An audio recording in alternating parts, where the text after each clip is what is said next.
అలసిన వానికి ఊరడించు మాటలు. సహోదరుడు భక్త సింగ్ గారి పరిచర్య నుండి సేకరించిన అనుదిన ధ్యానములు. ఆగస్టు 7. యెహోవా మందిరమునకు వెళ్ళుదమని జనులు నాతో అనినప్పుడు నేను సంతోషించి తిని. 122వ కీర్తన 1వ వచనం. కీర్తనాకారుడు దావీదు దేవుని మందిరమునకు బలవంతముగా కాకుండా ఎంతో సంతోషముతోనూ ఇష్టపూర్వకంగాను వెళ్ళేవాడు. అయితే చాలామంది విశ్వాసులకు వారకుడికలకు వచ్చుటకు అసలు ఇష్టమే ఉండదు. దేవుని మందిరమునకు వెళ్ళుటకు వారిని ఎంతో బలవంత పెట్టవలను. కొంతమంది తమ తల్లుల ద్వారా, కొంతమంది వారి స్నేహితుల ద్వారా, మరికొంతమంది వారి పిల్లల ద్వారా మందిరమునకు తీసుకొని రాబడుదురు. కాబట్టి అట్టివారు హృదయమందు ఆసక్తి లేనివారై దేవుడు ఈ దినమున నాతో ఏమి మాట్లాడనై ఉన్నాడను ఆశతో రారు.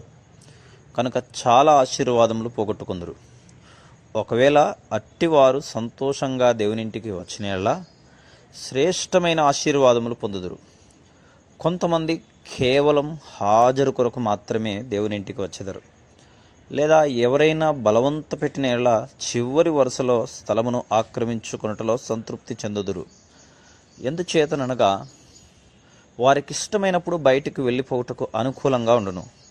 కానీ నీవు దేవుని ఇంటి పట్ల ఆశ కలిగి నేరుగా లోపలికి వెళ్ళి నీ సంపూర్ణ భాగమును పొందినేలా ఎంతో ఆనందమును శక్తిని పొందుదువు మరియు ఆత్మీయంగా ఎదుగుదువు. ఆశతో దేవుని ఇంటికి వచ్చినప్పుడు మనం దేవుని సింహాసనం యొక్క అధికారము క్రిందకు వచ్చు అనుభవమును పొందుదుము. 122వ కీర్తన 5వ వచనం.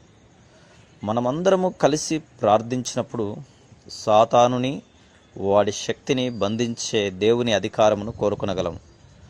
మనము ఒంటరిగా ఇట్టి అధికారమును పొందలేము.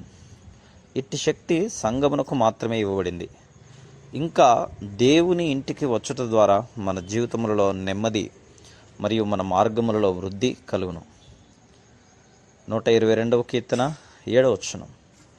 దేవుని మందిరమునకు నమ్మకంగాను క్రమంగాను వెళ్ళి మన భాగమును మనం పొందిన ఎడల మన జీవితములలో నెమ్మది పొందుదుము మరియు ఆత్మీయంగా అత్యధికంగా వర్ధిల్లుదుము. దేవుని ఇంటిలో ఆయన సౌందర్యమును నిత్యము చూచుటకు, దేవుని ప్రజలతో దేవుని ఇంటిలో మన సమయమును గడుపుటకు ప్రభువు మనకు భారమును అనుగ్రహించునుగాక. Praise the lord.